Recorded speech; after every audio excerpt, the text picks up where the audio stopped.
নমস্কার বন্ধুরা, পুষ্প রান্নাঘরে তোমাদের সবাইকে স্বাগতম। আজকে চলে এসেছি আর একটা ভিডিও নিয়ে। আমি কড়াতে তেল দিয়ে দিয়েছি, সামান্য জিরে ফোড়ন দিয়ে দিয়েছি, আর এখানে ইলিশ মাছের মাথা দিয়ে দেবো। ইলিশ মাছের মাথা দিয়ে কচুরগাঠি আলু তরকারি হবে। আমরা তো কচুরগাঠি বলি, তোমরা কি বলো? কচুর মুখি নাকি? কমেন্ট করে অবশ্যই জানাবে। মাথাটা ভেজে নিই। মাথা ভাজা হয়ে গেছে, কেটে রেখেছিলাম আলু আর গাঠি দিয়ে দেবো।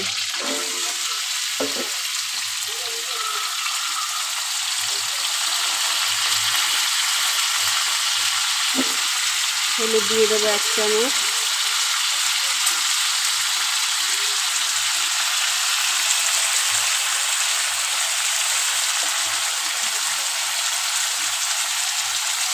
স্বাদ মতো লবণ দিয়ে দেবো।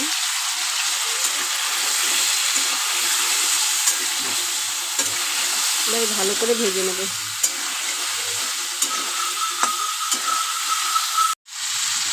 ভাজা আমার হয়ে গেছে, এখন আমি পরিমাণ মতো জল দিয়ে দেবো।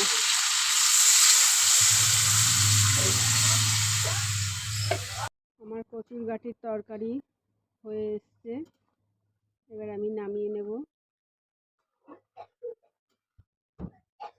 নামিয়ে নিয়েছি বন্ধুরা, দেখো কি সুন্দর হয়েছে। একদম বেশি আমি করিনি, হালকা পাতলা করেছি। তোমাদের যদি ভালো লাগে তাহলে তোমরা লাইক করো, কমেন্ট করো, শেয়ার করো, সাবস্ক্রাইব করো। আজকের মতো টাটা।